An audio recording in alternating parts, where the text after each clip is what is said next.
హర Hara Mahadev. Hara Hara Mahadev.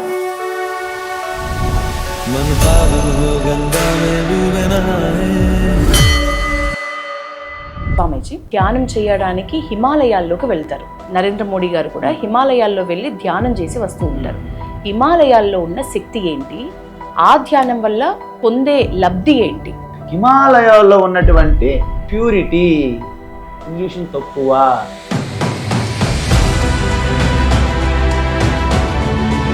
So Himalayas ఏంటంటే స్థావరానాం హిమాలయ అని భగవద్గీతలో శ్రీకృష్ణ చెప్పారు. ఆరంభంలో ఒక వ్యక్తికి కొంత ఇన్స్పిరేషన్, స్ఫూర్తినిస్తాయి.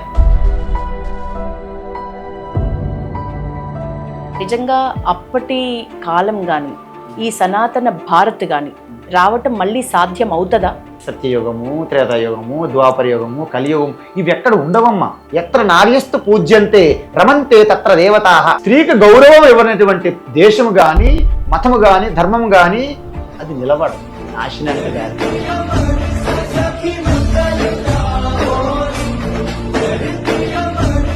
ధర్మం అనేది ప్రధానము, మతం అనేది వ్యక్తిగతం. మరి ఇక్కడే మనకి మతం ప్రధానమా, ధర్మం ప్రధానమా? ఏ విధంగా ఆలోచించాలి, దిస్ ఈజ్ మై సనాతన ధర్మం. బట్ ఇదే what you think, not teaching. How to think, it is a teaching. మీ పేరులో స్థిత ప్రజ్ఞానంద ఎట్లా వచ్చి చేరింది? మీ అసలు పేరేంటి? అవిద్య కామ కర్మ హృదయ గ్రంథి. అజ్ఞానం నాశనం అయిపోతే అక్కడ ఆత్మజ్ఞానం సూర్యప్రకాశం వలె స్వయం ప్రకాశంగా అవుతుందో వారిని స్థిత ప్రజ్ఞులు అంటారు. ఇప్పుడు హనుమంతుడి గురించి చెప్పిండ్రు. హనుమంతుడిని మనం రాముడి ఫాలోవర్గా చూడట్లేదా, రాముడి భక్తుడిగా చూడట్లేదా? హనుమంతుడు ఫాలోవర్ కాదు, హనుమంతుడు జ్ఞాని. ఆత్మజ్ఞాన దర్శనం కలిగినటువంటి రామభక్త.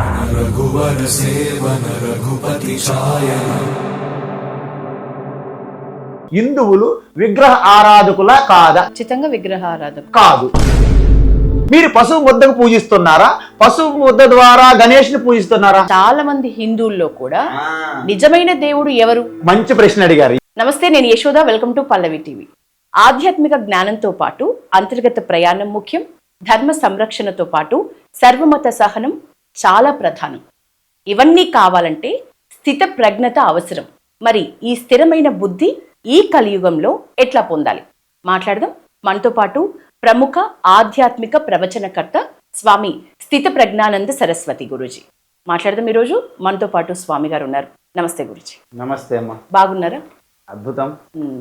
మీరు అంటే ఇప్పుడున్న గురువుల్లో చాలా స్పెషల్. ఎందుకంటే మేము ఎక్కడికైనా వెళితే ఒక బీటెక్ చదువుకున్న గురూజీ, సాఫ్ట్వేర్ జాబ్ చేసిన అనుభవం ఉన్న వాళ్ళు ఆ జాబ్ని తృణప్రాయంగా వదిలేసి మరి ఈ ఆధ్యాత్మిక మార్గంలో ఇంత సీరియస్గా ఉన్న వాళ్ళనైతే చాలా అరుదుగా చూస్తూ ఉంటాం. అసలు మీరు ఇటువైపు రావటానికి ప్రేరణ ఎవరు? ముఖ్యంగా నేను స్వామి స్థిత ప్రజ్ఞానంద సరస్వతి పూర్వాశ్రమంలో అన్నీ మీరు చెప్పారు ఆల్రెడీ ఇంట్రడక్షన్. నేను ఈ యొక్క జీవితంలోకి రావడానికి Swami Vivekananda is the first inspiration. Swami Vivekananda తరువాత రామకృష్ణ పరమహంస. వీరిద్దరు తప్ప ఆధ్యాత్మికలో మూడో వ్యక్తి నాకు తెలియదు. అంతకుముందు నాకు ఉన్నటువంటి కమ్యూనిస్ట్ భావాల నుండి ఒక్కసారి ఒక డైరెక్షన్ తీసుకోవాల్సి వచ్చింది అనమాట. ఇక కమ్యూనిస్ట్ భావాలకంతా స్వస్తి చెప్పి it is completely it's not correct అని అనిపించింది. అది రైట్ కాదు అని తెలిసింది. ఇక వెంటనే మనకు తెలియనటువంటి ఆ యొక్క ఏదో అయిపోవాలని చేసి చాలా యాంగిల్ వెళ్ళాము. నేను గ్రూప్ 1 సివిల్స్ కూడా రాయడం జరిగింది. గ్రూప్ 1 కూడా ఇంటర్వ్యూ కూడా ఇచ్చాను. ప్రిలిమ్స్ మెయిన్స్ అయ్యి ఇంటర్వ్యూ కూడా అయ్యింది 2012లో. సో తర్వాత ఇవన్నీ విడిచిపెట్టి ఇక ఐఏఎస్ ఐపీఎస్లైనా ఎంత పెద్దవాళ్ళైనా సరే అందరూ కూడా with in time and space, అంటే ఈ కాలంలో ఉన్నవారు ఎవరు కూడా కాలాతీతులు కాకపోతే మాత్రం యూ కెనాట్ గో బియాండ్. అతీతంగా వెళ్ళి ఏమీ చేయలేం అనుకుంటాం. అందుకే ఈ భారతదేశంలో ఇప్పటి వరకు నిజమైనటువంటి సేవ ఎవరు చేశారంటే ఒక శ్రీరాముడు, ఒక శ్రీకృష్ణుడు, ఒక బుద్ధుడు, ఒక శంకరాచార్య, ఒక వివేకానంద అంటున్నాం తప్ప పొలిటీషియన్ పేరు చెప్పలేకపోతాం. ఎందుకు చెప్పలేకపోతాం అంటే వాళ్ళంతటి వాళ్ళ సత్యాన్ని ఎప్పుడూ ఆవిష్కృతం చేయలేదు, దర్శించలేదు. సత్యాన్ని మీరు దర్శించకపోతే మీరు ఎంత పెద్ద గురువుగా ప్రస్తుత సమాజంలో ఉన్నప్పటికీ నిజమైన సేవ మీరు చేయలేరు. ఇక ఏంటంటే మన యొక్క సంస్థను విస్తరించుకోవడం, మన ఫాలోవర్స్ని ఫాలోవర్ అంటే మీరు ఒకటి అర్థం చేసుకోవాలి. ఫాలోవర్ అంటే ఎప్పుడు ఆలోచించిన వ్యక్తుల్ని ఫాలోవర్స్ అంటారు. ఎప్పుడు ఆలోచించిన వ్యక్తిని they never think, just follow blindly. And indirect చెప్పాలంటే all ignorant peoples are call it as followers. అంటే ఎవరిని ఫాలో అవ్వద్దా? ఇప్పుడు మీ గురువు ఎవరు? ఎగ్జాక్ట్లీ, మంచి క్వశ్చన్ అడిగారు. ఫాలో అవ్వడం ఏంటంటే initially you should follow and try to investigate, enquiry, విచారణ చేసి సత్యాన్ని తెలుసుకోవాలి తప్ప జీవితాంతం ఫాలోవర్గా ఉండకూడదు. మీరు ఫాలోవర్గా ఉన్నారంటే ఏంటంటే మీరు అజ్ఞానం అని అర్థం. ఫాలో అవ్వడం ఏంటంటే, అందుకే భగవద్గీత ఏం చెప్తుందంటే ఏ విధంగా ఆలోచించాలి, దిస్ ఈజ్ మై సనాతన ధర్మం. బట్ ఇదే what you think, not teaching. How to think, it is a teaching. అంటే ఏమిటి, అందుకే చూడండి ఈ మతాలన్నీ what to think only. Believe, నమ్మకం లేకపోతే నీకు నరకము, నమ్మితే స్వర్గము, పరలోకాలు, ఇవన్నీ కూడా బిలీఫ్ సిస్టమ్స్ అన్నమాట, నాట్ ఆలోచింపజేసేది కాదు. అందుకే ఉపనిషత్తులు వేదములు ఆలోచింపజేసేది. అందుకు వివేకానంద స్వామి ఆలోచించారు, ఎవరో చెప్పింది అలా చెప్పలేదు, ఆలోచించారు. ఇది ఎప్పుడైతే మన పిల్లల్లో ఇన్కల్కేట్ చేయగలుగుతామో, వాళ్ళ బుద్ధిలో మనం ప్రవేశపెట్టగలుగుతామో, ఏ సిచ్యువేషన్ అయినా, అంటే ఎటువంటి సందర్భంలోనైనా సరే ఆలోచించి వాళ్ళు బయటపడే అవకాశం ఉంటుంది. లేకపోతే ఏమవుతుందంటే పరమానంద శిష్యుల్లాగా అయిపోతుంది. ఇచ్చిన చెప్పిందని అలా లిటరల్గా ఫాలో అయ్యి వాళ్ళు ముందుకు వెళ్ళలేరు. ఎందుకంటే అన్ని సందర్భాలు మీరు ఎక్స్పెక్ట్ చేసినట్టు ఉండవు. అంటే దానికే సమయస్ఫూర్తి అంటారు తెలుగులో. సమయస్ఫూర్తి అంటే కామన్ సెన్స్ ఇంగ్లీష్లో. కామన్గా సెన్స్ లేకపోవడమే కామన్ సెన్స్. ఎవరికి కామన్ సెన్స్ ఉంటుంది. మీరు బయటికి వెళ్ళి చూస్తే రోడ్డు మీద మొత్తం అంతా డస్ట్ వేసేస్తారు. కామన్ సెన్స్ ఎవరికి లేదు. కామన్గా సెన్స్ లేకపోవడమే కామన్ సెన్స్. అందువలన సమయస్ఫూర్తి అనేది చాలా అవసరం. అందుకే హనుమంతుడు చూడండి, ఆయనకి లంకకు పంపించారు. లంకకు పంపించేటప్పుడు ఏ సందర్భంలో ఎలా ఆలోచించాలనేది ఆయనకు ఆలోచన ఉంది. అంతేగాని ఇమీడియట్లీ టెలిపతి ద్వారా రాముని కాంటాక్ట్ చేసి Rama can I do like this, ఇది చెయ్యొచ్చా లేదా అని లేదు. అక్కడ సమయాను పరిస్థితులు బట్టి సందర్భం బట్టి ఆయన ఆలోచిస్తారనమాట. మరి ఇప్పుడు హనుమంతుడి గురించి చెప్పిండ్రు. హనుమంతుడిని మనం రాముడి ఫాలోవర్గా చూడట్లేదా, రాముడి భక్తుడిగా చూడట్లేదా? హనుమంతుడి ఇక్కడ మంచి ప్రశ్న అడిగారు. హనుమంతుడు is not follower to Rama. హనుమంతుడు ఈజ్ ఎ జ్ఞాని. జ్ఞాని భక్తి కింద వస్తారు. భగవద్గీత 4 భక్తులు చెప్పారు, 4 రకాలు. జ్ఞాని భక్తుడు హనుమంతుడు సాక్షాత్ చెప్పాడు, నేను దేహం పైన తాదాత్మ్యంగా భావన కలిగి ఉన్నప్పుడు మాత్రమే రామదూత, నాట్ ఆల్ టైమ్స్. నేను ఈ యొక్క దేహానికి లోపలికి వెళ్ళి నేను ఒక జీవుడిని, అంటే మొత్తం సర్వము దేవుడైనప్పుడు, నేను దేవుడిలో ఒక భాగంగా నేను భావించినప్పుడు, జీవుడిగా ఉన్నప్పుడు నేను రాముడిలో ఒక అంశ, is a part. But once go beyond my knowledge, నేను జ్ఞానంతో నిండి ఉన్నప్పుడు, అంటే కెరటము సముద్రం వేరు కాదు, రెండు నీరు అనే జీవుడు దేవుడు వేరు కాదు. జీవుడిలో ఉన్న భ్రాంతి పోయిన తర్వాత జీవుడే దేవుడు, ఆ జ్ఞాన దృష్టిలో నేనే రామ అని కూడా చెప్పాడు ఆయన. మీరు ఆలోచించండి, రామదూత హనుమాను నేనే రామ అంటే అది ఏ లెవెల్? అది ఆత్మారామ నేను అన్నాడు. అయోధ్య రామ నేను అనలేదు, దాశరథి రామ నేను కాదు, ఆత్మారామ నేను. ఆత్మారామో విరాజతే, ప్రతి హృదయంలో ఆత్మారామ ఉన్నాడు. కానీ అదేంటంటే అవ్యక్తంగా, అన్మానిఫెస్టెడ్. అందువలన హనుమంతుడు ఫాలోవర్ కాదన్నమాట, హనుమంతుడు జ్ఞానీ భక్తుడు అనమాట. అంటే ఆత్మజ్ఞాన దర్శనం కలిగినటువంటి రామభక్త హనుమాన్. సో ఫాలోవర్స్ అందరూ మీరు ఇందాక అన్నట్లు ఓన్ నాలెడ్జ్ కానీ ఓన్ థింకింగ్ కానీ లేని వాళ్ళు. ఎగ్జాక్ట్లీ, ఇది పరమానంద శిష్యులు. ఎగ్జాక్ట్ అదే పరంపర. చాలా మంది సాధకులైనా సరే, యోగులైనా సరే, నిజంగా ధ్యానం చేయడానికి హిమాలయాల్లోకి వెళ్తారు. హిమాలయాల్లో ఏం శక్తి ఉంది? సాక్షాత్తు మన పిఎం నరేంద్ర మోడీ గారు కూడా హిమాలయాల్లో వెళ్ళి ధ్యానం చేసి వస్తూ ఉంటారు. హిమాలయాల్లో ఉన్న శక్తి ఏంటి? ఆ ధ్యానం వల్ల పొందే లబ్ధి ఏంటి? ఇప్పుడు హిమాలయాలు ఇక్కడ భారతదేశం మొత్తం మనం తీసుకుందాం పిక్చర్, భౌగోళికంగా జియోగ్రఫికల్గా తీసుకుంటే హిమాలయాల్లో ఉన్నటువంటి డిస్టర్బెన్స్ కానీ పొల్యూషన్ కానీ తక్కువ కంపేర్ టు ఇక్కడ వరకు. హైదరాబాద్ నుంచి హిమాలయ తీసుకుందాం, మనకి అన్నిందుకు మనం ఉన్నది మూసీ నది పక్కన. సో హుస్సేన్ సాగర్, మూసీ నది తీసుకుంటే మనం ఉన్నది డర్టీ దగ్గర ఉన్నాం అనమాట, అంటే ఒక గట్టర్ దగ్గర ఉన్నాం మనం. సో హిమాలయస్ ఏంటంటే స్థావరానాం హిమాలయ అని భగవద్గీతలో శ్రీకృష్ణ చెప్పారు. ఎందుకు చెప్పారంటే హిమాలయాల్లో ఉన్నటువంటి ప్యూరిటీ, పొల్యూషన్ తక్కువ, వైబ్రేషన్స్, సిద్ధులు మహిమలు పక్కన పెట్టండి, హిమాలయాల్లో ఉండడమే కష్టం. మేము యాక్చువల్గా హిమాలయ లోపలికి చాలా వరకు వెళ్ళాను అనమాట. తపోవనం అంటారు, it is the most peak level. Very difficult to trek and staying is very difficult. అక్కడ నేను 2-3 టైమ్స్ వెళ్ళా. అక్కడ నాకు కిందకు వచ్చిన తర్వాత ఒకళ్ళు అడిగారు, మీరు అక్కడ సంధ్యావనం చేయడానికి ఇక్కడ నీరు కూడా ఉంటుంది, నీరు ఎక్కడ నీరు ఉండదు కదా. అది మరి స్నానం చేస్తారు రోజు, స్నానం చేయడానికి ఎక్కడ నీళ్ళు ఉంటాయి, మరి ఎలా ఉంటారు? అక్కడ జీవించడమే తపస్సు. ఇక్కడలాగా ఆచమనం ఇలాగ సంధ్యావందనం ఇవన్నీ అక్కర్లేదు. ఆ ప్రాంతంలో మీరు ఉండడమే తపస్సు అనమాట. అంటే మీకు ఇంకా ఆలోచనలు రావు. అక్కడ మీరు బ్రతకడమే కష్టం అని జీవించడం, అదే మీ తపస్సు అన్నమాట. అంటే హిమాలయాలు ఆరంభంలో ఒక వ్యక్తికి కొంత ఇన్స్పిరేషన్ స్ఫూర్తినిస్తాయి అంతే. కానీ హిమాలయాలు ఎక్కువ శక్తి ఉంది, దానిలో ధ్యానంలో బాగా ధ్యానం వస్తుంది, దానివల్లనే వాళ్ళు మోక్షం వస్తుంది, ఇవన్నీ వాళ్ళ కల్పితాలు. మళ్ళీ అంటే మార్కెటింగ్ చేసుకోవడానికి వ్యాపార సంస్థలు చేసుకున్నటువంటి ప్రకటనలు ఈ యొక్క ప్రమోషన్స్ అనమాట, అడ్వర్టైజ్మెంట్స్. ఈ విధంగా మనం అనుకుంటే రమణ మహర్షి దక్షిణ ప్రాంతం ఎవరు ఇంట్రెస్ట్ చూపెట్టరమ్మా, దక్షిణ వైపు వెళ్ళకూడదు అంటారు. ఎప్పుడు చూసినా ఉత్తరం అంటారు మన వాళ్ళు. ఎందుకంటే అంత ఉత్తరం అనేది దివ్య భూమి, దేవభూమి అంటాం మనం. కానీ రమణ మహర్షి తిరువన్నామలై దాటి ఏ రోజు కూడా బయటికి పోలేదు.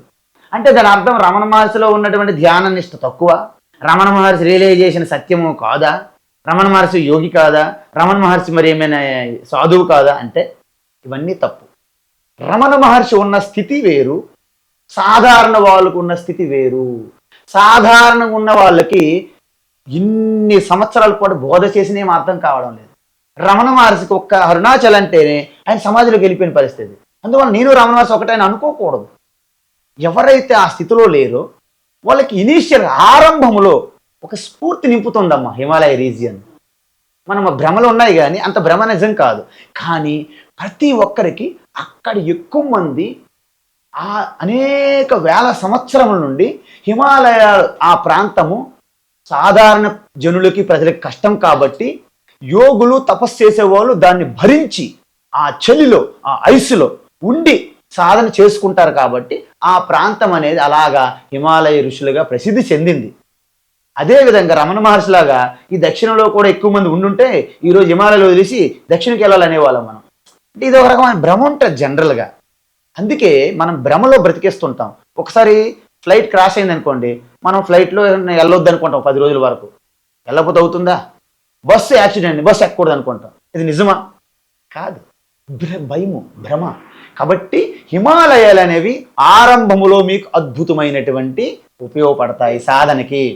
కానీ మీరు ఒక్కసారి దానికి ఒక ఉత్తీర్ణులయ్యి ఉత్కృష్టమైన స్థితికి వెళ్ళారనుకోండి, హిమాలయ అయినా ట్యాంక్ బండ్ అయినా ఒక్కటే. కానీ మీరు అన్నట్లు ఆ ఎముకలు కొరికే చలిలో అక్కడ బ్రతకడమే ఒక తపస్సు, అక్కడ ఉండగలగటమే ఒక తపస్సు. నేను 4-5 సంవత్సరాలు ఉత్తరకాశీలో ఉన్నాను.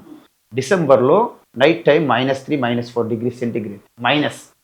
ఇమాజిన్, ఎలాగ మీరు ఊహించుకోండి. సో డిఫికల్ట్ అనమాట. దానికి కావాల్సిన ఎక్విప్మెంట్లు, డ్రెస్సులు అన్ని వెరైటీ ఉంటాయి.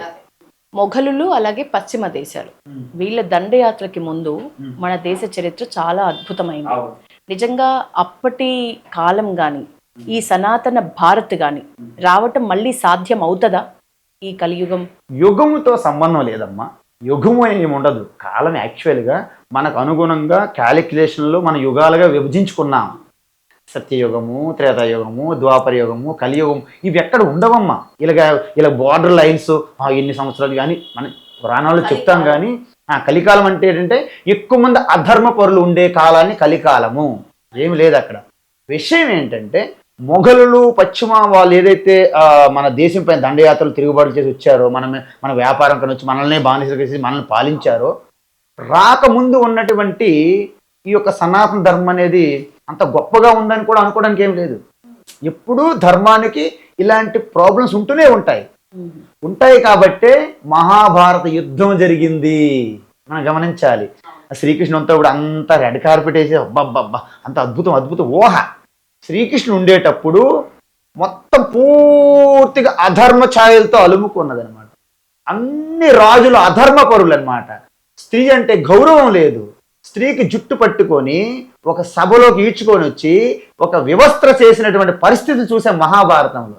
ఇంక ఈ స్త్రీకి ఏం గౌరవం ఉంది? స్త్రీకి గౌరవం ఇవ్వనటువంటి దేశము కానీ, మతము కానీ, ధర్మం కానీ అది నిలబడదు, నాశనానికి దారితీస్తాయి. ఎందుకంటే ఎత్ర నార్యస్తు పూజ్యంతే రమంతే తత్ర దేవతాహ అని మనకి శాస్త్రంలో ఉన్నది. కాబట్టి ఇప్పుడు కూడా చాలా మంది ఈ ఏవో కొంతమంది, అందరినీ నేను అనను, కొంతమంది పాస్టర్లు కూడా వింటున్న వీడియోస్, సనాతన ధర్మంలో స్త్రీలకి గౌరవం లేదు, సనాతన ధర్మములో ఉన్నటువంటి గౌరవం ఏ మతంలో కూడా ఉండదు.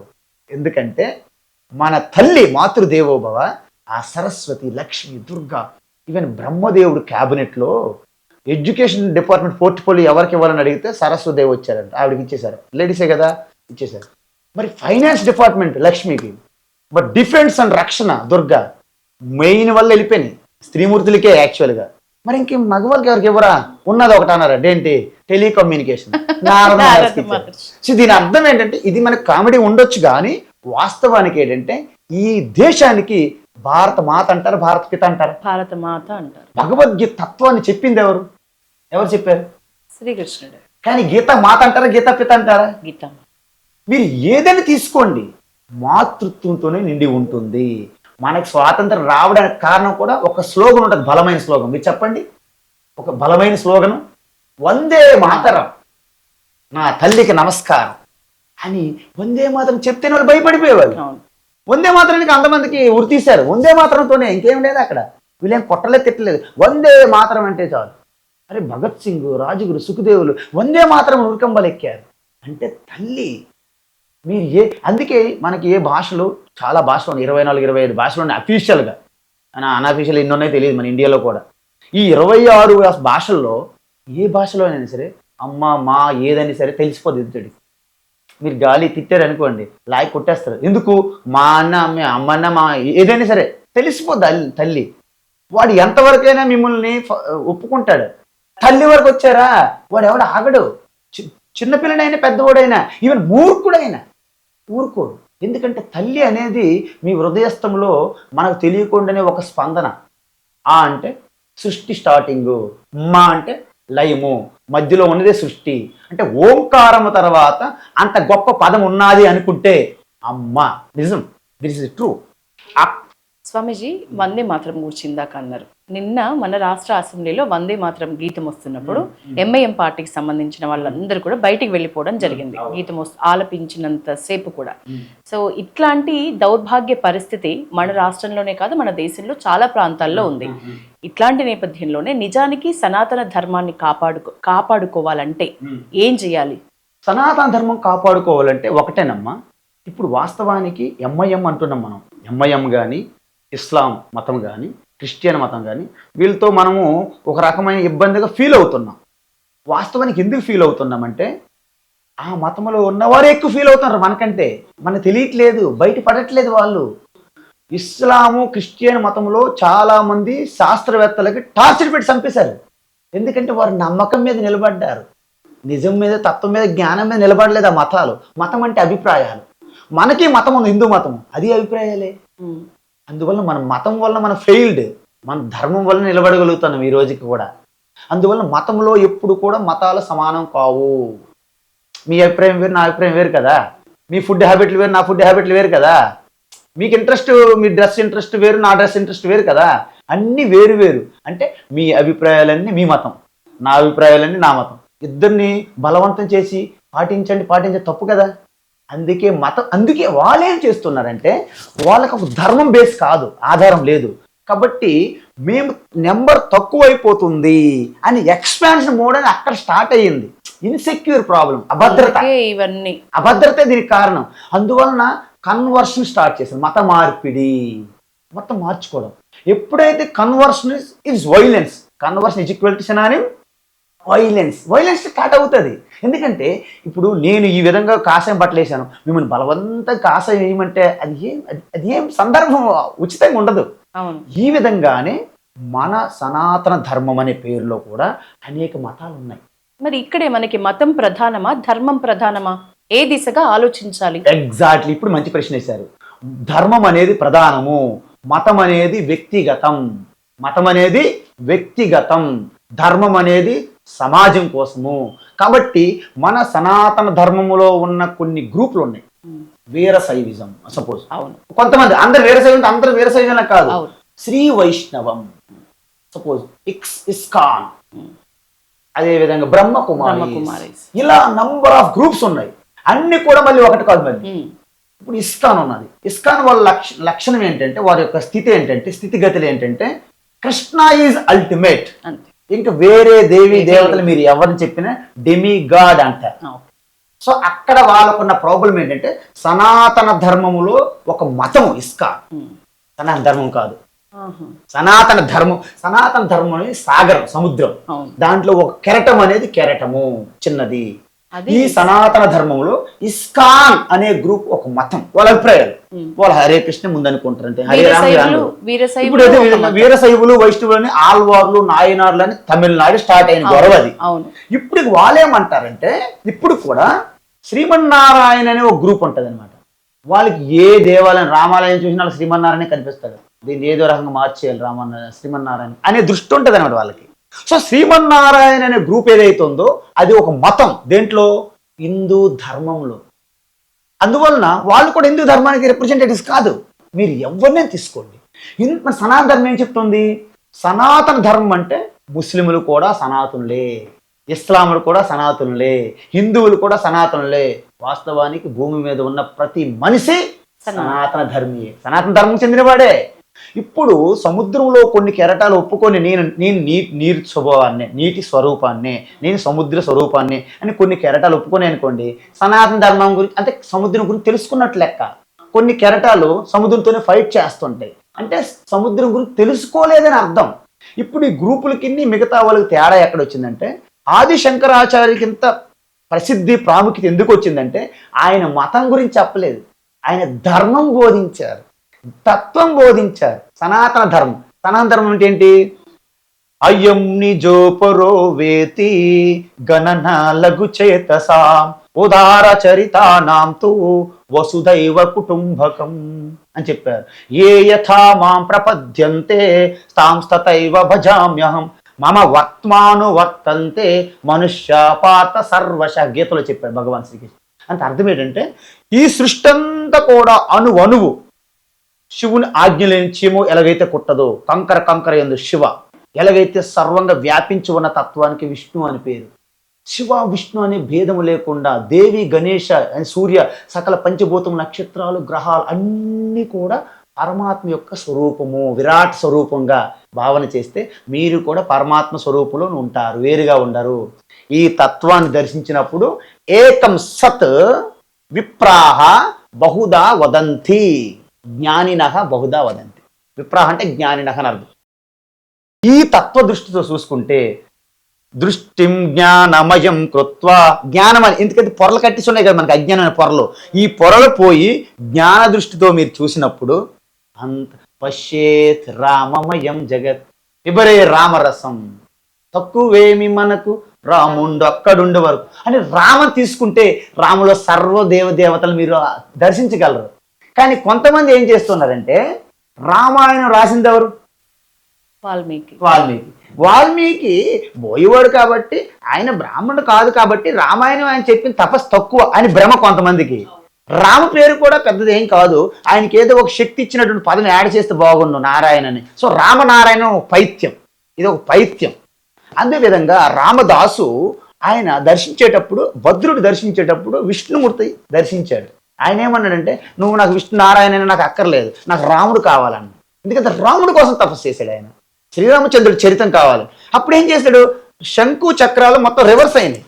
మీకు విష్ణుమూర్తి చూశారనుకోండి, కుడి చేతిలో సుదర్శనం ఉంటుందమ్మా, ఎడం చేతిలో శంకు ఉంటుందమ్మా. మళ్ళీ భద్రాచలం వెళ్ళి చూశారనుకోండి, రివర్స్. అంటే రాముడు సాక్షాత్ అక్కడ రాముడు ఏంటంటే చక్రం, ఇక్కడ శంకువుగా భరతుడు, చక్రంగా శత్రుఘ్నుడు, లక్ష్మణ సమేత సీతమ్మ తల్లి ఈ వామ భాగవతుడు. ఇది రామ్.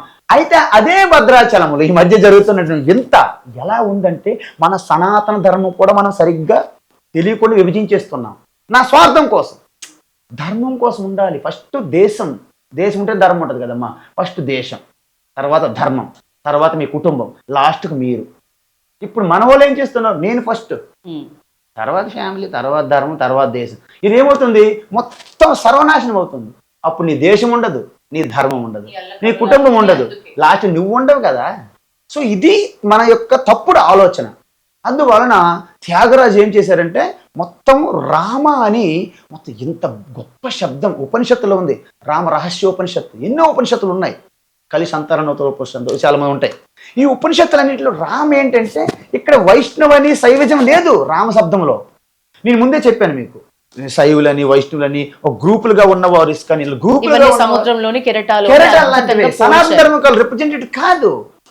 సనాతన ధర్మంలో మీరు ఎటు బొట్టు పెట్టుకున్నా కట్టు బొట్టు జుట్టు ఏమి చూడు, కట్టు బొట్టు జుట్టు ఈ మూడింటికి ప్రాధాన్యత లేదు సనాతన ధర్మానికి. మీరు ఎలాగైనా బట్టలు కట్టుకోండి, కాకపోతే డిగ్నిటీగా ఉండాలి, అసభ్యకరంగా ఉండకూడదు. బట్టలు మీరు ఎలాగైనా కట్టండి, అసభ్యంగా ఉండకూడదు. సో ఏ విధంగా బొట్టు పెట్టుకోండి మీ ఇష్టం. కట్టు బొట్టు జుట్టు, మీరు గుండు తీసుకుంటారా జుట్టు వదులుకుంటారా మీ ఇష్టం. దానికి ధర్మానికి తత్వానికి సంబంధం లేదు. ఈ మూడింటి మీద సీరియస్ అయిపోయి చాలా కోపంగా చాలా చాలా సీరియస్నెస్ అనమాట, అంటే వాళ్ళకి తత్వం తెలియదని అర్థం, అంతే కదమ్మా. సో ఈ విధంగా ఇప్పుడు ఉన్నటువంటి మన సనాతన ధర్మము అని హిందూ మతం లెక్క చెప్పుకుంటున్నాం కాబట్టి స్వామి చిన్మయానంద అంటే మా గురువు పరం గురువు అనమాట స్వామి చిన్మయానంద. ఆయన ఏమన్నారంటే, మనము ఏ ఇస్లాం వాళ్ళు క్రిస్టియన్ వాళ్ళు హిందూ మతంలో రావక్కర్లేదు. ఆయన దుబాయ్లో చెప్పారు గీతా క్లాస్. వాళ్ళందరూ అన్నారు, అది మేమందరం హిందువులో కన్వర్ట్ అవ్వాలా? మీరు ఎవ్వరు కన్వర్ట్ అవ్వద్దు, మాకు ఎనఫ్ నెంబర్ ఉన్నది, మాకు కావాల్సిన నెంబర్ ఉన్నది. మా ప్రాబ్లం ఏంటంటే భ్రమలో మూర్ఖత్వంలో మోహంలో ఉన్న హిందువుల్ని జ్ఞానంగా ఉండి హిందువులుగా మార్చడమే మా ప్రయత్నం అని చెప్పాడు ఆయన. అంటే we're always convert, transform ignorant, deluded Hindus to informed, realized, educated, enlightened Hindus గా మనం మార్చుకోవాలి. ఒకవైపు వసుదైక కుటుంబం అని అసలు ఏ మతం లేదు, ఉన్నదంతా సనాతన్ లేకపోతే భారత్ అన్నట్లుగా మాట్లాడుతూ, ఒకవైపు మనం ఇట్లా చెప్తాము మత మార్పిడిల విషయంలో వీళ్ళు వేరే మతం వీళ్ళు వేరే మతం, మన దాంట్లోకి హిందూ మతంలోకి కన్వర్షన్ అవసరం లేదు అనే పదజాలం అనేది మళ్ళీ ఎట్లా వచ్చింది వసుదైక కుటుంబం అనుకున్నప్పుడు. వసుదైవ కుటుంబం అనుకొని పుస్తకాల్లో శాస్త్రాల్లో మాత్రమే ఉన్నది కానీ బయట దాన్ని అమలుపరిచే దాన్ని జీవించే విధానంలో లేదు. అక్కడ ప్రాబ్లం వచ్చింది. ఇప్పుడు తల్లి మీరు ఉన్నారు, బిడ్డలు నలుగురు ఉన్నాం, మేము తల్లిని మీరు గుర్తించినంత వరకు తప్పు లేదు. తల్లిని గుర్తించకుండా తల్లికి ఎప్పుడైతే అవమానకరంగా ఎవరైనా బిహేవ్ చేసేటప్పుడు నేను ఆయన తవ్వుపడాల్సి వస్తుంది తల్లి కోసం. ఈ సనాతన ధర్మం తల్లి లాంటిది. మతాలు అనేవి సనాతన ధర్మంలో సంతానం లాంటివి. ఈ పిల్లలు కొట్టుకుంటే ధర్మమే బాధపడుతుంది, తల్లే బాధపడుతుంది. ఇప్పుడు మీ బిడ్డలు ఇద్దరు తగులాడుతున్నారు, మీకు బాధ అనిపించదా? ధర్మానికి హాని కలుగుతుంది అంటే ఇప్పుడు సంతానం ఎలాగైతే కొట్టుకొని ధర్మానికి హాని కలుగుతుందో ఆ ధర్మాన్ని మనం రక్షించాలి. ఇప్పుడు శరీరం లాంటిది ధర్మం, అంగాలు అనేవి మతాలు. ఏ అంగంకి అనారోగ్యం వచ్చినా మొత్తం సిస్టమ్కి ఎఫెక్ట్ అవుతుంది. అందుకే ఈ వసుదైవ కుటుంబం సత్యం, అది ఎప్పటికీ మారదు. మొత్తం ఈ ప్రపంచం అంతా అందరినీ ఒక చేతిలో కత్తి ఒక చేతిలో క్యాప్ పట్టుకొని స్కెల్టన్ క్యాప్ పట్టుకొని అందరినీ ఇస్లాం మార్చుకున్నా స్టిల్ దే ఆర్ సనాతన ధర్మం ఉంది. దే మే నాట్ యాక్సెప్టెడ్, వాళ్ళు ఒప్పుకోకపోవచ్చు, యాక్సెప్ట్ చేయరు. కానీ సనాతనం వెళ్ళలేరు. నువ్వు అన్ని కెరటాలన్నీ నేను మింగేసి పెద్ద కెరటం అయిపోయినాయి ఇలాగా డాల్ఫిన్స్ లాగా, స్టిల్ అయిపోయింది సముద్రంలో కదా. సముద్రం నేను బలవంతుడు నేను చెప్పుకోలేను కదా. బట్ యాక్సెప్ట్ చేయకపోవచ్చు అజ్ఞానం వలన, మూర్ఖత్వం వలన. ఇక్కడ ఏమంటున్నారంటే మన సనాతన ధర్మం అనేది టెంపుల్ మీద ఆధారపడి లేదు, మన ఉపనిషత్తు మంత్రాలు తత్వం మీద ఆధారపడి ఉన్నాయి. అందుకే ఆ రోజుల్లో మొత్తం టెంపుల్ అన్ని విధ్వంసించి నాశనం చేశారు, స్టిల్ ఏం చేయలేదు. అది ఇతర నాగరికతలు ఇతర దేశాల్లో ఉన్నటువంటి సంప్రదాయాలు ఆ మతాలన్నీ నాశనం అయిపోయి కాలగర్భంలో కొట్టిపోయి. బట్ భారతదేశంలో ఉన్న సనాతన ధర్మం మనం ఇప్పుడు పరిస్థితి ఏమొచ్చిందంటే అంతవరకు మనకు కాంపిటీషన్ లేదు. సో ఎవరిని కన్వర్ట్ చేయాలని ఎవరి దగ్గరికి వెళ్ళాలని లేదు కదా. వాళ్ళు వచ్చి మన కుటుంబంలోని చిచ్చు పెడుతున్నారు, అగ్ని పెడుతున్నారు, తల్లి నుండి బిడ్డలు వేరు చేస్తున్నారు. అప్పుడు మనం కూడా మతాలు వారు కాబట్టి మనము అనే ఓ మతం స్థాయికి దిగి వాళ్ళతో ఫైట్ చేస్తున్నాం ఈరోజు. తప్పని పరిస్థితి అదే. ఇప్పుడు నేనేమన్నానంటే మనకి ఈ పరిస్థితి ఎందుకు వచ్చింది? మధ్యకాలంలో మీరు చెప్పారు మొఘల్స్ ఇలాంటి వెస్ట్ పశ్చిమ దేశాలు వచ్చి జరిగిన అప్పుడు హర్రి మనం కూడా ఒక మతం కదా అని సనాతన హిందూ ధర్మం నుండి హిందూ మతంగా మనము కట్టుబాట్లు బాగా పెట్టుకొని ఇప్పుడు వాళ్ళకి పోటీ చేస్తున్నాం. కానీ నిజానికి ఈ భారతదేశంలో ఉన్నటువంటి ముస్లింలు కూడా సనాతన ముస్లింలే, క్రిస్టియన్లు కూడా సనాతన క్రిస్టియన్లే, హిందువులు కూడా సనాతన హిందువులే, సిక్కులు కూడా సనాతన సిక్కులే, బౌద్ధులు సనాతన బౌద్ధులే, జైనులు సనాతన జైనులే. దాని అర్థం ఏంటి? సనాతనం అంటే అర్థం ఏంటంటే యావత్ ప్రపంచంలో ఉన్న ప్రకృతి అంతటికి పంచభూతాల్లో పరమాత్మ ఈశ్వరుని ఒక హయ్యర్ పవర్ ఈశన్ అంటే శాసనకర్తని ఎవరైతే గుర్తిస్తారో అప్పుడు మీరు ఈ యొక్క సాయిల్ని మీరు ఇబ్బంది పెట్టరు, నీటిని డిస్టర్బ్ చేయరు, అగ్నిని డిస్టర్బ్ చేయరు, వాయువుని డిస్టర్బ్ చేయరు, వృక్షాలను డిస్టర్బ్ చేయరు, ఏ ప్రాణికి కూడా హాని చేయరు. ఎందుకు? అంత పరమాత్మ స్వరూపము. అందుకే అహింస పరమో ధర్మ. అదే అహింస. అది మన సనాతన ధర్మంలో మన మన ఆధారం. దీన్ని తెలుసుకోలేనటువంటి వారు మతాల పేరుతో దాన్ని డిస్ట్రాయ్ చేస్తున్నారు. అందుకే చూడండి, ఇతర దేశాల నుంచి ఇతర మతాల నుంచి ఎవరైనా ఎవరెస్ట్ ఎక్కారనుకోండి, ఐ కాంకర్డ్ ఎవరెస్ట్ అని కాల్ తొక్కుతాడు దాని మీద. అదే మన హిందువులు వెళ్ళారండి, సపోజ్ మరి భారతదేశం వెళ్ళారండి ఎవరైనా, అక్కడ జెండా బదులు నమస్కారం పెడతాం, మనకు రాయికి నమస్కారం పెడతాం, చెట్టుకు నమస్కారం పెడతాం, ప్రతి రూపానికి నమస్కారం పెడతామమ్మా. దాని అర్థం ఏంటి? మీరు ఏ రూపానికైనా నమస్కారం పెట్టిన రూపానికి కాదు, త్రూ అంటే ఆ రూపము ద్వారా సర్వవ్యాపి పరమాత్మకే మీరు అనుసంధానం అవుతున్నారు. దీన్ని బట్టి మీరు ఒక ఆన్సర్ చెప్పాలి నాకు. హిందూ ధర్మంలో హిందువులు విగ్రహ ఆరాధకులా కాదా చెప్పాలి. ఖచ్చితంగా విగ్రహ ఆరాధకులు కాదు. ఇప్పుడు మీరు తప్పు చేశారు కదా, మీ తప్పులు మాట్లాడారు, పప్పులు అడిగేశారు కదా. ఎందుకంటే హిందువులు విగ్రహాన్ని ఆధారంగా తీసుకొని వెనక ఉన్న ఈశ్వరునే మొక్కుతున్నారు, పూజిస్తున్నారు తప్ప ఆ విగ్రహాలకు కాదు. మేము విగ్రహాల్లోనే దేవుణ్ణి చూస్తున్నాము. అంతే కదా, అది విగ్రహాలు కానట్టే కదా. పసుపు ముద్ద పెట్టాము, శుక్లాంబరధరం విష్ణు శశివర్ణం అని పూజిస్తున్నాం. మీరు పసుపు ముద్దకు పూజిస్తున్నారా, పసుపు ముద్ద ద్వారా గణేష్ని పూజిస్తున్నారా, ధ్యానిస్తున్నారా? ఆకారం లేని దేవుణ్ణి పూజిస్తున్నారు. అలాంటప్పుడు విగ్రహారాధకులను ఎందుకు ఒప్పుకుంటున్నారు? అజ్ఞానమే కదా, అవునే కదా. అంటే మీరు హిందూ ధర్మములో ఉన్న ప్రతి ఒక్కడు మీ విగ్రహారాధకులను ఒప్పుకోవడం అనేది మన అజ్ఞానానికి ఒక పరాకాష్ట. జనరల్గా హిందువులు విగ్రహాలు కాదు. వేదములో ఒక విగ్రహం లేదు, ఒక దేవాలయం లేదు. ఆ సత్యాన్ని తెలుసుకోవడానికే కిందకి దిగి మహా ఋషులు యోగులు ఈ టెంపుల్ రూపకల్పన, విగ్రహ రూపకల్పన చేయడం జరిగింది.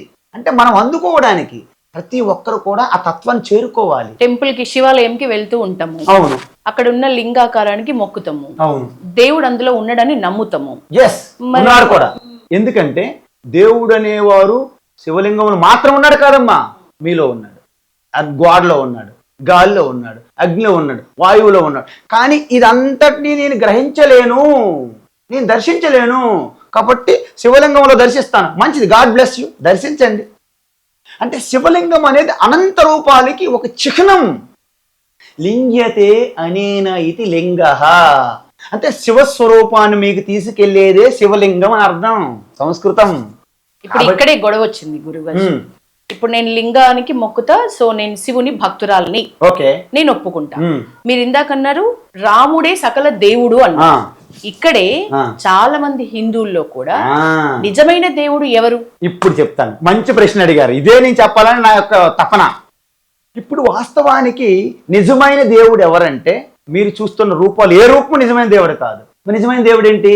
ఆత్మస్వరూపంగా ఉన్నదే నిజమైన దేవుడు, అల్టిమేట్. అది ఎక్కడ ఉంది? అది అంత సర్వవ్యాపకంగా ఉన్నది. నాలో కూడా ఉంది, మీలో ఉన్నది, దోమలో ఉన్నది. మీలో ఎందుకు ఉండదు? దోమలో ఉంటే, రాయిలో ఉంటే మీలో ఉండదా? దీని అర్థం ఏంటి? సర్వంగా వ్యాపించి ఉన్న పరమాత్మని ఎవరు చూడలేరు, వ్యవహారం ఉండదు అందులో. ఆ స్వరూపాన్ని పట్టుకొని ఎవరైతే రూపం పొందారో వాళ్ళు ఆ దేవుడికున్న గొప్పతనాలన్నీ ప్రకటింప చేసినప్పుడు వాళ్ళు దేవుడి దేవతలుగా పూజింపబడతారు. రాముడు, నారాయణకి రాముడికి తేడా చెప్తాను చూడండి. ఎటువంటి వ్యక్తం కాని శుద్ధ చైతన్య స్వరూపాన్ని వ్యాపించి ఆకాశం వల్ల వ్యాపించి ఉన్న తత్వానికి నారాయణ అని పేరు. ఆ నారాయణ స్వరూపం నుండే ఒక వ్యక్తి శరీరం తీసుకుని వచ్చి అంతటి గొప్ప గుణగణాలు కలిగి ఉన్నాడు. కాబట్టి మర్యాద పురుషోత్తముడు రాముడు అంత బాగా ధర్మం కోసం జీవించాడు కదా. రామో విగ్రహం ధర్మ కదా. అందువల్ల ఆయన్ని మనం దేవుడిగా చేసాం. ఇప్పుడు తేడా ఏం లేదు కదా. నేనేమంటున్నంటే ఈ రాముడిని మనం పూర్తిగా ఆదర్శంగా తీసుకొని ఆ రాముడికి ఉన్నటువంటి గుణగణాలు మనం పెంపొందించుకొని నారాయణునిగా మనం ప్రకటించుకోవాలి. అది మన తత్వం చెప్పింది. కాబట్టి శివ నారాయణ అనేవాళ్ళు వ్యక్తులు కాదు, వేరు వేరు అస్సలు కాదు, ఒక్కటే. ఇప్పుడు అర్థమైంది కదా. చూడండి, నా హృదయంలో ఉన్న శాంత స్వరూపాన్ని పేరు శివ. ఉపనిషత్తు, మాండూక్య ఉపనిషత్తు రాసుకోండి కావాలంటే. మీరు మళ్ళీ సోర్స్ కూడా చెప్తున్నా.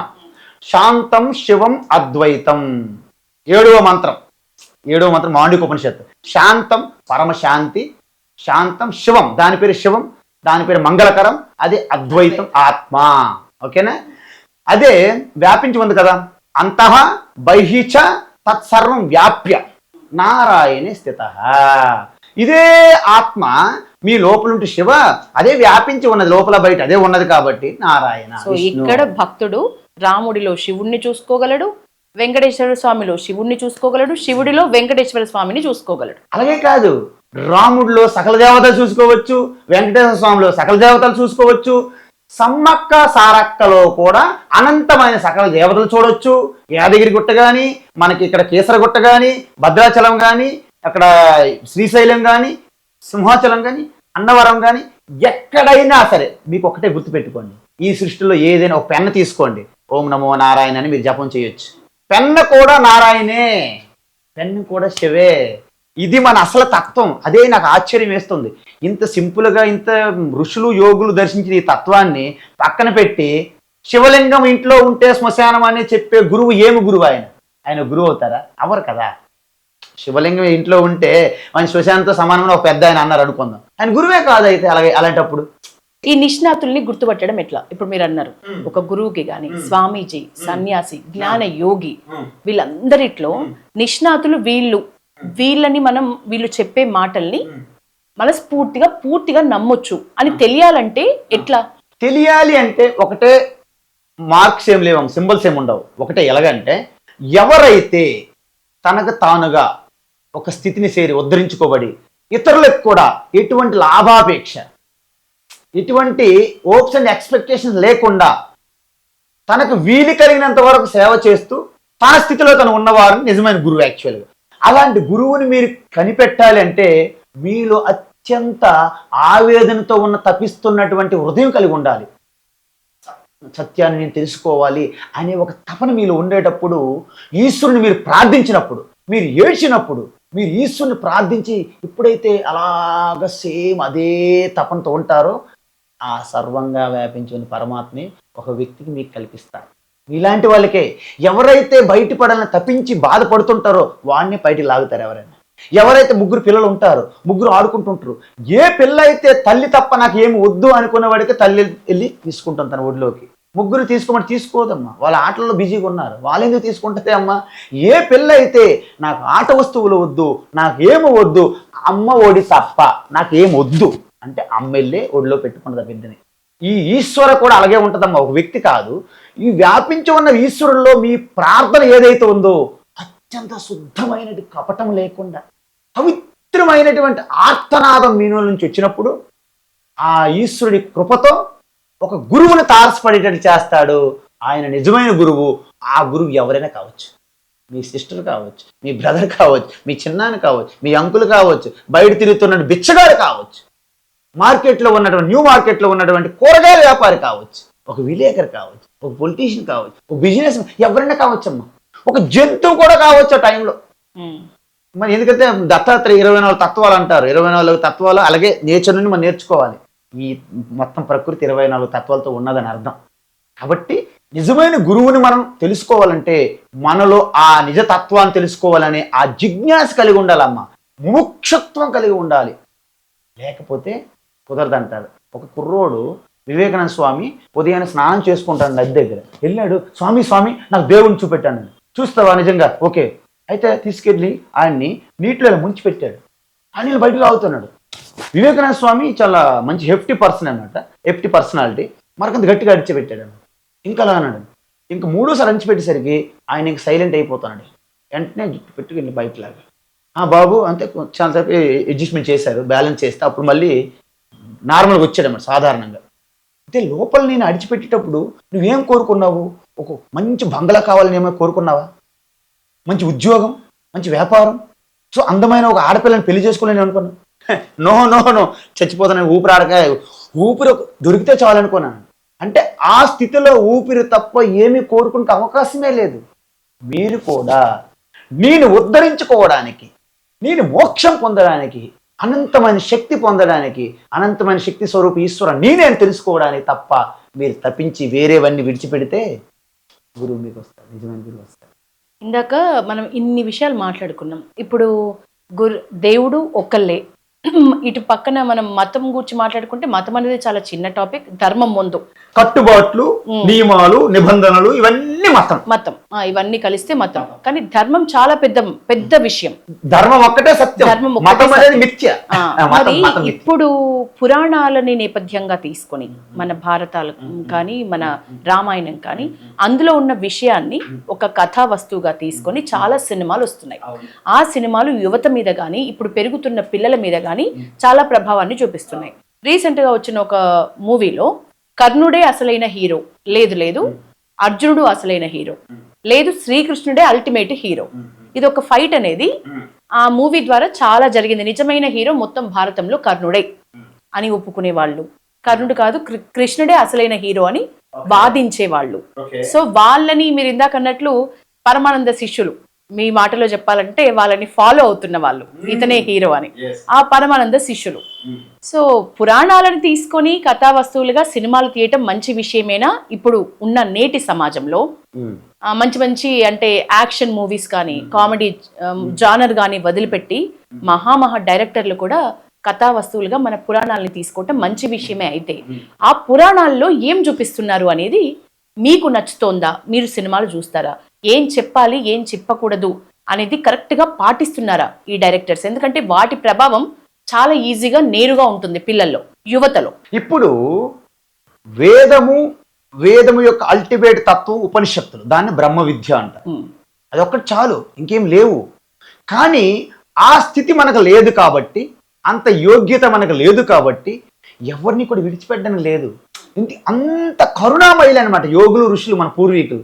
సో అందరినీ కూడా ఇక్కడికి చేర్చాలనే ఒక తపనతో ఆ తత్వాన్ని ఎలాగైతే ఒక మెడిసిన్ మందు అమ్మ చేదుగా ఉందని ఎలాగైతే తినిపించడానికి కష్టమో, బెల్లము ఏదో చక్కెర ఎలాగైతే దాన్ని కోటింగ్ వేస్తారో ఆ కోటింగ్ వేసి కొన్ని పాత్రలు సృష్టించి దాన్ని ఒక పెద్ద కావ్యాలుగా పురాణాలుగా రాయడమే మన ఋషులు చేసినటువంటి సాయం మనకి. కాకపోతే ముందుగా ఈ పాత్రలు ఈ పురాణాలు అనేవి ఒక స్టెప్గా తీసుకెళ్ళిన తర్వాత తత్వంలో ప్రవేశింప చేయాలి. కానీ తత్వం వరకు వదిలిపెట్టి పురాణ పాత్రలు కథల దగ్గర ఆగిపోయాం మనం. అప్పటికి ఈ టెక్నాలజీ లేదు కాబట్టి మొత్తం అంతా కూడా పుస్తకాలు రాతల్లోనే చూపెట్టేవాళ్ళు. శృంగారం, నవరసాలు, అన్ని రసాలు పుస్తకాల్లోనే దొరుకుతాయి మనకి. కవులు కాళిదాసులు అని మహా కవులు రాశారు, ఋషులుగా. దాన్ని తీసుకొని ఇప్పుడు ఏం చేస్తున్నారంటే ఇప్పుడంతా ప్రజా శ్రేయస్ కోసం, సమాజ సేవ కోసం, లోక కళ్యాణం కోసం అనే దృష్టి మారిపోయింది. అప్పుడు ఆ దృష్టితో వారు రాశారు. ఇప్పుడేం చేస్తున్నారంటే ఎవరు ఏ పాత్ర వేస్తున్నారు దాంట్లో ఆ సినిమాలో ఆయన యొక్క అధికారము ఎంతవరకు ఉంటుంది. సపోజ్ నేను ఒక దుర్యోధన పాత్ర వేసాను అనుకోండి. సపోజ్ దుర్యోధన పాత్ర నేనేసాను కాబట్టి సినిమా మీద అన్ని రైట్స్, హక్కులు నాకు ఎక్కువ ఉన్నాయి కాబట్టి Duryodhana is the number 1 compare to Krishna కానీ, ధర్మరాజు కానీ, కర్ణుడు కానీ, కృష్ణుడు కానీ అందరూ కూడా ఏమి పనికిరారు నా దగ్గర. ఎందుకంటే నా సినిమా కాబట్టి. అందుకు అద్భుతమైన డైలాగులు పెట్టేసుకొని నేను చూశాను ఒక సినిమా ఆ మధ్యకాలం. నేను సినిమాలు చూడను, గత 15 సంవత్సరాల్లో నా సినిమా తెలియదు నాకు, ఇప్పుడు థియేటర్కి వెళ్ళి చూడలేదు. నేను ఒక సినిమా చూశాను, డివిఎస్ కర్ణ, దానవేర సూరకర్ణ. అందులో నాకు అనిపించింది దుర్యోధన అంత మంచి మంచి గొప్ప మహాత్ముడు, దుర్యోధన లాంటి మహాత్ముడు ఈ ప్రపంచంలో ఇంకెవరుంటారు?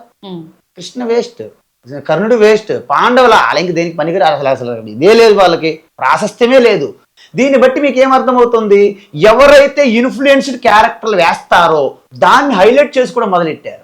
దాంట్లో ఒక కార్పొరేట్ అంటే ఒక కమర్షియల్ ఆస్పెక్ట్ ఎంటర్ అయిపోయింది. సో అందువలన నిజానికి ప్రజలకు అందించాలనే ఆ యొక్క ధోరణి దృక్పథం లేదమ్మా. కాబట్టి సినిమాలు నిజానికి చాలా ఇన్ఫ్లుయెన్స్ చేస్తాయన్నారు మీరు.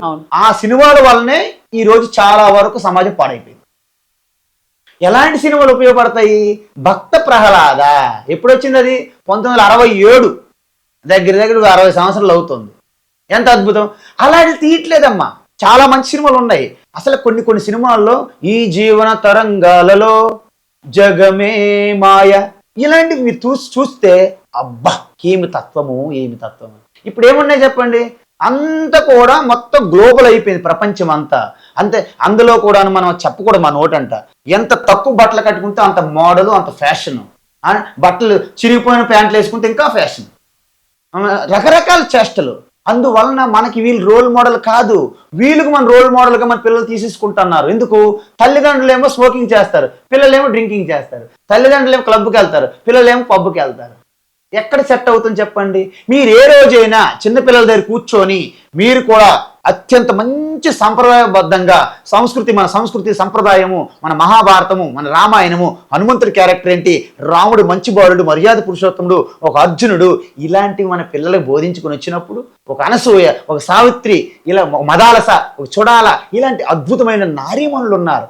ఇవన్నీ మనం చెప్తే, సీత, ద్రౌపది, ఇవన్నీ చెప్తే పిల్లలు అద్భుతమైన వాళ్ళని అనుకరించేవాళ్ళు.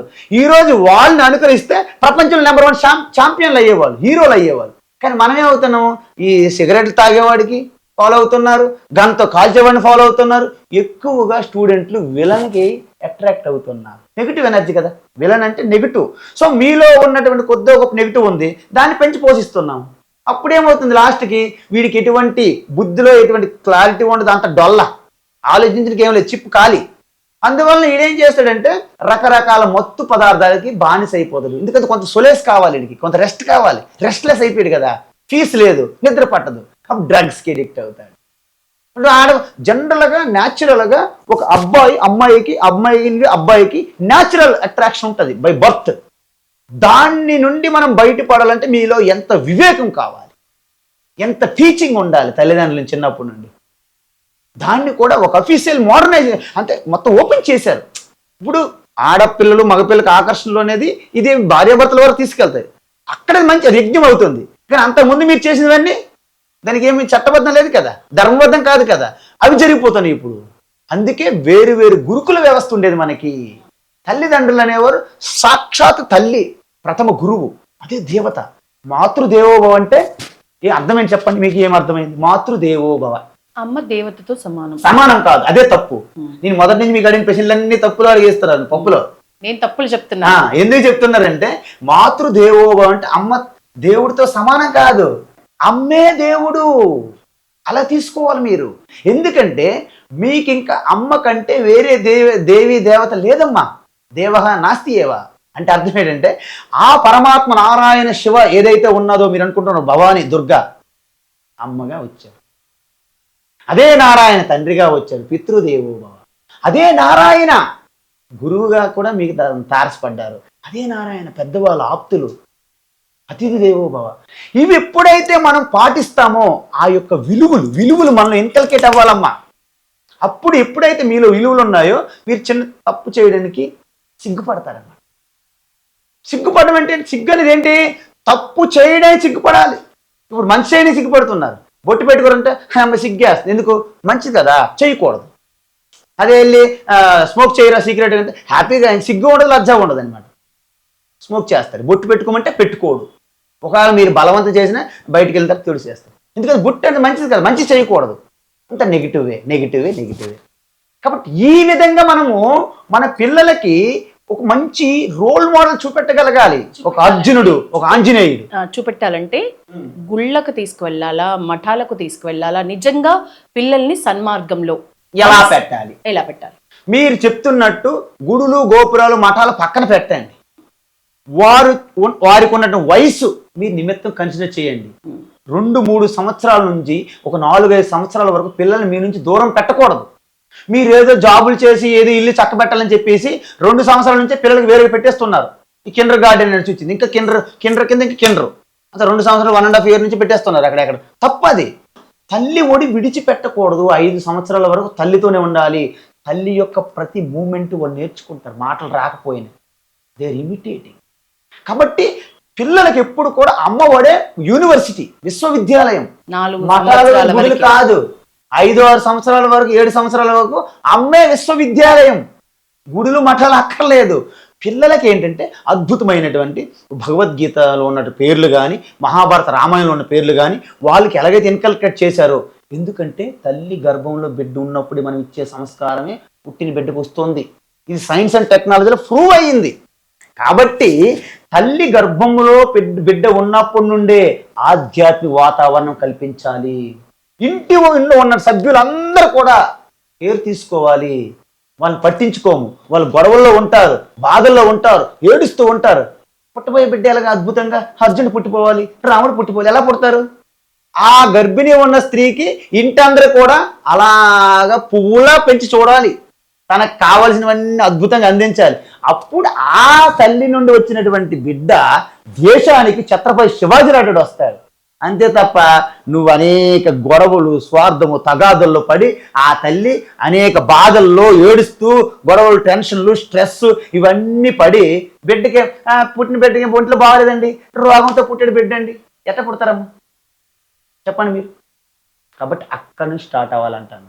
కాబట్టి ఈ విధంగా తల్లిదండ్రులు ఎప్పుడైతే వాళ్ళు మంచి మంచి పనులు చేస్తుంటారు, వాళ్ళు టెంపుల్కి వెళ్తుంటారు, వాళ్ళతో పాటు బిడ్డను తీసుకెళ్ళాలి. ఎవరైనా పెద్దవాళ్ళు కలిసేటప్పుడు ఒక గురువులు కానీ సాధువులు కానీ ఏదైనా మంచిగా చేస్తుంటారు, అలాగే వాళ్ళు చేసే ప్రతి మంచి పనిలో బిడ్డల్ని అందులో పార్టిసిపేట్ చేయించాలి, భాగస్వాములుగా చేయాలి. సో దట్ వాళ్ళకి అర్థమవుతుంది అనమాట. అందువల్ల ఇవేం చేయకుండా టక్కన ఒక్కసారి అమెరికా నుంచి వచ్చి నువ్వు సత్యనారాయణ వ్రతం చేసే, వాడు ఏం చేస్తాడు? వాడు జీన్ ప్యాంట్తో కూర్చుపోతాడు అనమాట. జీన్ ప్యాంట్తో కూర్చోగలరా? తెలియదు. నువ్వు ధోతి ఎందుకు కడతా? ధోతి కడితే సిగ్గా ఆయనకి. జీన్ ప్యాంట్తో మటమైన రాదు, క్రాస్లకి అసలు రాదు చాలా మందికి. సో ఇవన్నీ కూడా వాళ్ళకి ఒక యూరోపియన్స్ అంటే ఒక ఫారినర్స్గా మనం తయారు చేసేస్తున్నాము. ఈ రాముడు, శ్రీకృష్ణుడు వీళ్ళందరూ కూడా మన పూర్వీకులు. మనం ఏం చేస్తున్నాము? వాళ్ళని మన నుండి వేరు చేసి వాళ్ళు దేవి దేవతలుగా వేరు చేసేస్తున్నాం. సో ఒక్కసారి శ్రీరాముడిని మీరు ఆ శ్రీరాముని అస్తిత్వం తీసేసి ఏదో రామనారాయణ పెట్టేశారనుకోండి, ఇక రాముడిని మీరు ఫాలో అయ్యే అవకాశమే లేదు. ఎప్పుడు ఫాలో అవ్వాలి? స్టార్టింగ్లో రాముడు గుణాన్ని ఫాలో అయ్యి తర్వాత మీ గుణంగా మార్చుకో. ప్రతి గురువు కానీ అమ్మ నాన్న కానీ మనం ఫాలో అవుతాం, టీచర్ని కానీ ఆరంభంలో ఫాలో అవుతాం, తర్వాత జ్ఞానం తెలుసుకొని క్లెయిమ్ చేసుకోవాలి. నేను క్లెయిమ్ చేసుకోవాలి, అదేనమ్మ శాస్త్రం చెప్పేది. ఆరంభంలోనే మీకు శ్రద్ధాభక్తి ఉండాలి, తర్వాత ఇక నమ్మకం అక్కర్లేదు మీకు. సత్యంకి నమ్మకం ఎందుకమ్మా? ఇప్పుడు నాకు ఇక్కడ వాచ్ ఉంది, నేను నమ్మమంటారా? ఆ ఎడమ చేతికి వాచ్ ఉన్నది, ఇది నమ్మకమా? సత్యం కదా. సో సత్యంను గుర్తించిన వరకే మీరు నమ్మాలి. ఫస్ట్ నమ్మకంతో జీవితం ఉండిపోయింది అనుకోండి, అజ్ఞానం ఉండిపోయినట్టే. ముందే చెప్పాను, నో ప్రూఫ్ అక్కర్లేదు నమ్మకానికి ప్రూఫ్ ఎందుకు? స్వర్గం ఉంది నమ్మండి, నరకం ఉంది నమ్మండి, మీరు చూసిందే లేదు కదా. సో పరలోకం నమ్ముతున్నాం. కాబట్టి సత్యాన్ని పట్టుకోవడమే మన లక్ష్యం. కాబట్టి పిల్లలని ఒక మంచి సినిమాలు చూపెట్టాలి. ఎందుకంటే ఆడియో విజువల్ రెండు ఉంటాయి. ఇంతకు ముందు ఓన్లీ వినేవాళ్ళు, ఇప్పుడు చూడడం వల్ల చాలా ఎఫెక్ట్ ఉంటుంది అన్నమాట. అందువల్ల ఇప్పుడు స్వార్థపరులు వచ్చేసి సినిమా పరిశ్రమ అనేది బిజినెస్గా చేసుకున్నారు. ఒకప్పుడు సినిమాలు సమాజంగా తీసేవాళ్ళు, దాంట్లో కూడా కొద్ది స్వామి కార్యం స్వకార్యం ఓకే అని కాదనట్లేదు. ఇప్పుడేంటి స్వకార్యమే, స్వామి కార్యం ఏముండదు, లోక కళ్యాణం ఏముండదు. సో దీనివల్ల చాలా ప్రమాదం వస్తుంది. నేను రావణాసుడి క్యారెక్టర్ వేస్తా, రావణాసుడి క్యారెక్టర్ వేసి నేనేసాను కాబట్టి ఆయన పండితుడు, యుద్ధానికి కూడా నేను మూత పెట్టానంట. ఈ తలకాయ లేని మాటలు ఇవన్నీ. అంటే రావణ యుద్ధానికి ముహూర్తం రావణాసుడు పెట్టాడు అంటారు కొంతమంది. అంటే ఇదంతా పిచ్చి ఏంటంటే రాముడు పెద్ద భక్తుడు, రావణాసురుడు శివభక్తుడు, గొప్ప పండితుడు, యుద్ధం కూడా ముహూర్తం పెట్టాడు. రావణాసుడు క్యారెక్టర్ బలంగా వేస్తాడు కాబట్టి అది తప్పు కదా. ఇప్పుడు మీరు కర్ణుడు అర్జునుడికి అడిగారు, కర్ణుడు అర్జునుడి కంటే గొప్ప కాదు కదా. ఎందుకు కాదంటే కర్ణుడికి అర్జునుడికి తేడా ఉంది. మీకు చెప్పాలి, కర్ణుడికి ఎప్పుడు కూడా ఒక్కటే ఉంది, ఆయనకి నేను ఈ ప్రపంచములో అత్యంత శ్రేష్టమైన ధనుర్ధను కావాలి అంతే. అర్జునుడికి ఎప్పుడైనా ఆయనకంటే నేను గొప్పవాడిని కావాలని ఆయన జీవితాంతం అలాగే ఉన్నాడు, జీవించాడు ఆయన. కానీ అర్జునులో ఉన్న లక్షణం ఏంటంటే నేను శ్రేష్ఠుని అవ్వాలని కోరిక లేదు, కానీ ఐఎమ్ ద బెస్ట్, ఉత్తముడికి శ్రేష్ఠుడికి ఒక లెక్క ఉంటుంది. శ్రేష్ఠుడు అంటే అందరికంటే నేను నెంబర్ 1 అవ్వాలి, అది శ్రేష్ఠుడు. ఉత్తముడు అంటే ఏంటి? ధనుర్విద్యలో ఎంతవరకు నాలెడ్జ్ ఉందో అదంతా కూడా నాకు తెలియాలి, అంతే. నేను మిస్ అవ్వకూడదు. ఆటోమేటిక్గా ఉత్తముడు అయ్యేవాడు శ్రేష్ఠ అవ్వచ్చు, కానీ శ్రేష్ఠుడు అయిన ప్రతి వాడు ఉత్తముడు కాలేడు. ఎందుకంటే ఆయనలో జలసీ ఉంటుంది, ఆయనలో ఈ కాంపిటీషన్ ఉంటుంది. ఉత్తముడిలో కాంపిటీషన్ ఉండదు. అందుకే కర్ణుడు చేసిన మొట్టమొదటి తప్పు ఏంటంటే ఆయన ద్రోణుడి దగ్గరికి వెళ్ళాడు. ద్రోణుడు ఏంటంటే అక్కడ రాజధర్మం అనుసరించి నేను బ్రాహ్మణులకి క్షత్రియునికి మాత్రమే చెప్తాను, నువ్వు క్షత్రియుడివని నమ్మకం ఏమిటి? ఎందుకు? వీడి సూతపుత్రుడు అనేసి, ఎందుకు అక్కడ పెరిగాడు కాబట్టి. నేను చెప్పను అంటే కోపావేశం పెరిగిపోయింది. నేను ఎక్కడైనా సరే నేర్చుకుని వచ్చి నీ శిష్యుల కంటే గొప్పోడుగా నిరూపిస్తాను అని కోపావేశమే జీవితం అంతా కర్ణుడికి. తర్వాత పరశురాముడి దగ్గరికి వెళ్ళి అబద్ధమాడాడు. సాక్షాత్ గురువు దగ్గర అబద్ధమాడి నేర్చుకున్నాడు, అసత్యం పలికి. అందుకే గురువు లాస్ట్కి ఇది నేను శపించట్లేదు, దీని యొక్క రిజల్ట్ అంతే. ఎందుకంటే నువ్వు నాతో సత్యం పలికి నువ్వు తత్వం తెలుసుకోలేదు.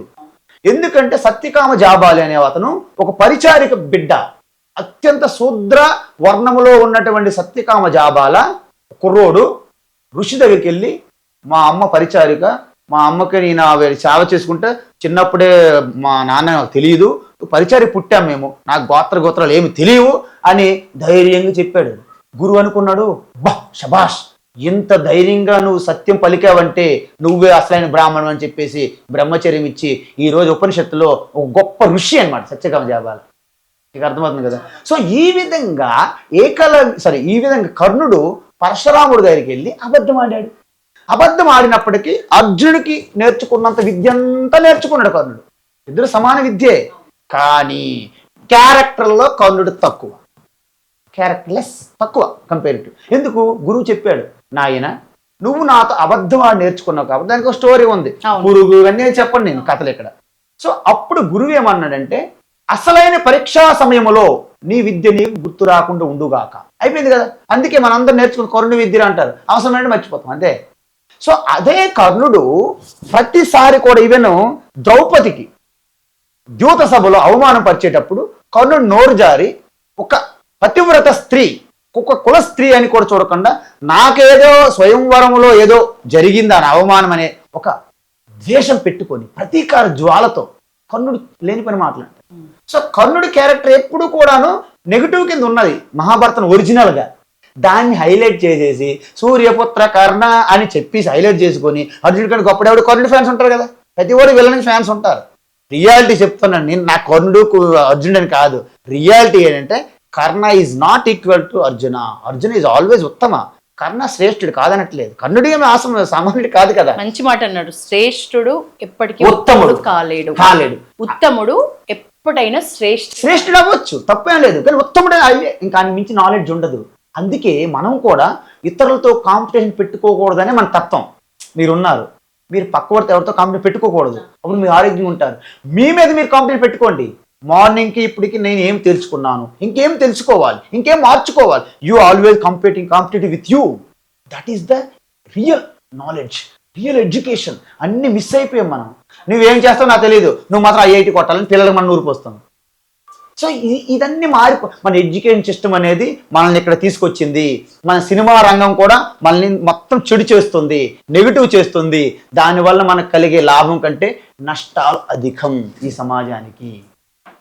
మన భారతీయ సంస్కృతి అనేది ఎందుకు ఇంత గొప్పది అనేది మీతో మాట్లాడుతుంటే చాలా సుస్పష్టంగా అర్థమైంది.